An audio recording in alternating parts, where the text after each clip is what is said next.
Bismillahirrahmanirrahim. Assalamualaikum warahmatullahi wabarakatuh.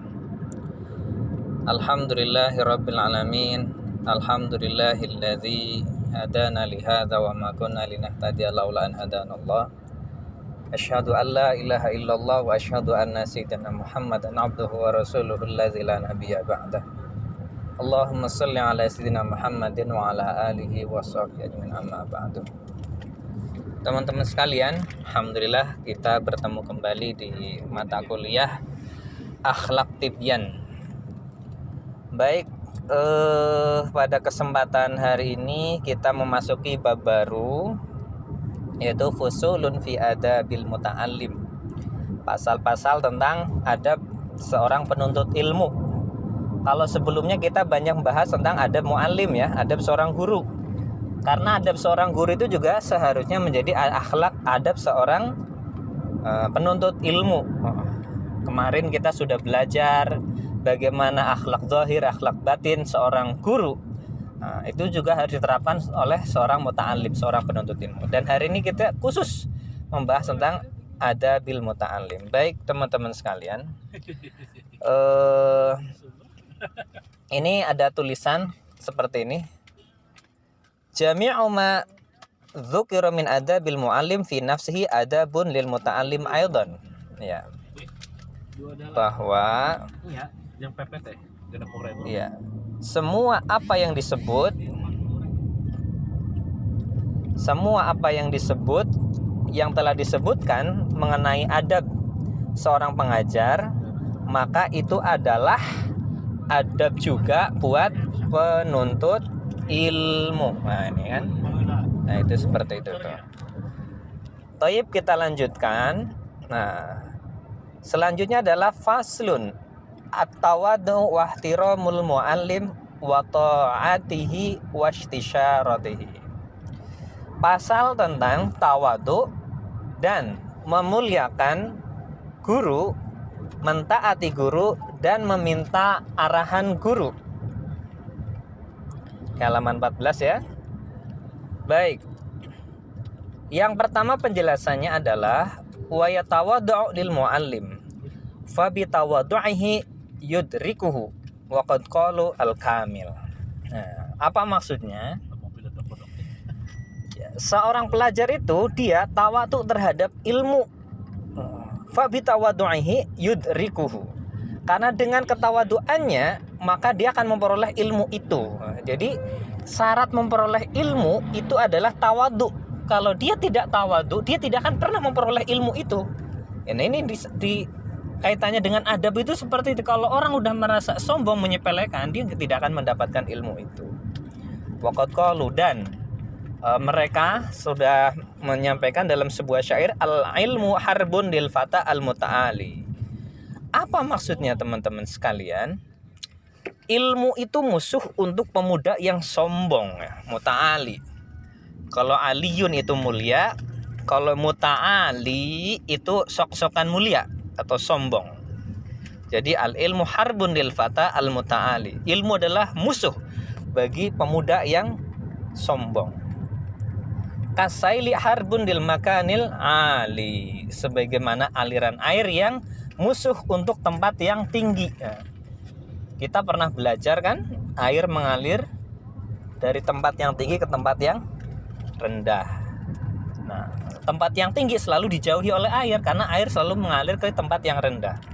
Demikian juga ilmu itu musuh untuk orang yang merasa tinggi, gitu ya. Tidak akan pernah sampai kepada orang yang punya jiwa yang dirinya merasa tinggi. Teman-teman sekalian, yang kedua apa? Wa yatawaddu li muallimihi wa in kana asghar sinnan minhu wa qalla syuhratan wa nasaban wa salahan. Dan penuntut ilmu itu harus senantiasa tawadhu li muallimihi kepada gurunya, wa in kana asghar sinnan, walaupun gurunya itu asghar sinnan, lebih muda gitu loh. Wa qalla syuhratan, dan kalah masyhur, kalah terkenal daripada muridnya. Wa nasaban, dan nasabnya tidak lebih baik daripada muridnya. wasalahan, dan tidak lebih baik ya dalam hal lainnya gitu tuh. Jadi teman-teman sekalian, seandainya ya antum sudah terkenal jadi orang terkenal, yang pernah ngajarin antum ya tetap guru antum gitu. Maka kewajiban kita adalah tawadu kepada beliau-beliau gitu tuh ya. Nah, itu seperti itu tuh. Walaupun ini saya masih ingat ketika saya masih kuliah dulu, ada beberapa teman kuliah saya itu yang usianya di atas guru. Saya punya ustadz namanya Ustadz Subarta, dari Banten. Beliau lulusan Madinah. Ada teman kita tuh, kakak kelas saya tepatnya. Kakak kelas saya usianya lebih tua. Ustadz Subarta waktu itu baru 27 ya. 27, muridnya yang kuliah ada yang udah 31 tahun gitu. Nah, ketika ngabsen ya namanya aja, misalkan namanya Haikal misalkan, ya panggil aja Haikal, Kaifa haluk. Ternyata si ini muridnya itu ketika keluar kelas dia bilang ke teman-temannya, kurang ajar Ustaz Suparta, orang saya lebih tua dipanggil nama aja.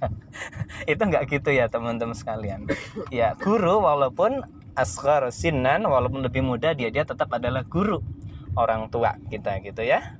Oke, jadi tetap ya waqalla syuhratan, walaupun antum misalkan sudah lebih masyhur, lebih terkenal dari yang pernah ngajari, ya tetap kewajiban kita adalah tawadu kepada guru-guru kita. Dan alhamdulillah sampai hari ini saya nggak pernah lupa satupun guru saya yang pernah ngajari saya, insyaallah ya. Guru SD, SMP itu nggak ada satupun yang saya lupa, insyaallah. Ditanya guru apa saja saya hafal namanya, insyaallah biidznillah. Dan ketemu guru saya pasti cium tangan, walaupun itu guru bukan guru agama ya, guru yang lain, matematik atau apapun gitu tuh ya. Kewajiban kita kepada guru adalah seperti itu. Oke teman-teman, yang ketiga, wayan qadulahu. Kewajibannya adalah ikut apa kata guru. In qada yanqadu, dari kata qiyadah gitu.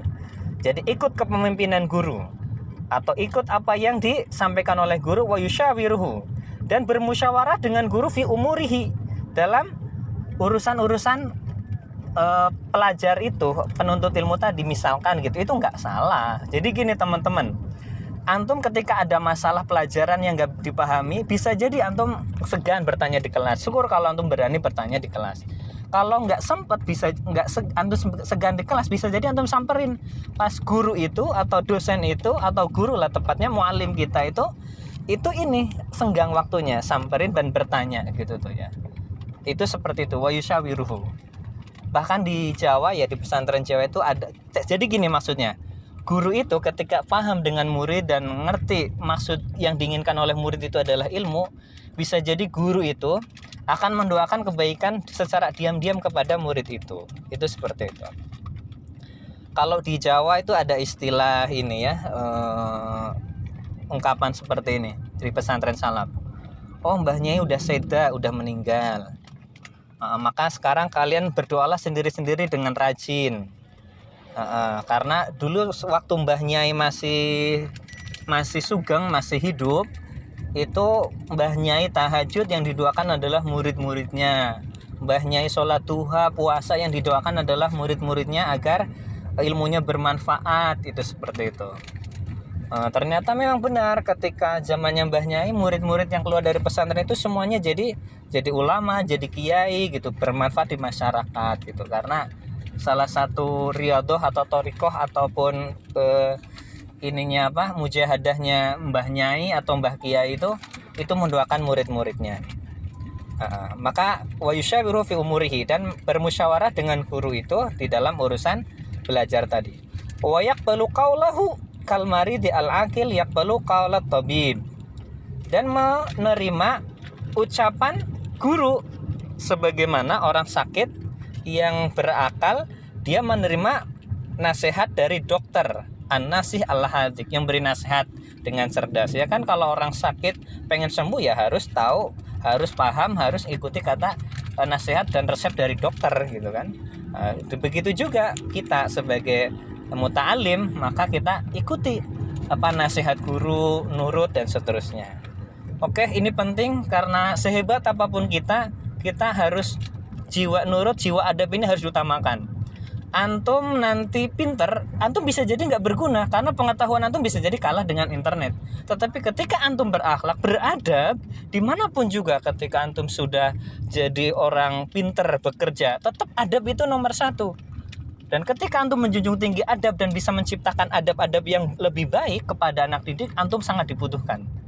Karena internet tidak bisa mendidik adab buat para pelajar, tapi yang bisa mendidik adab adalah guru.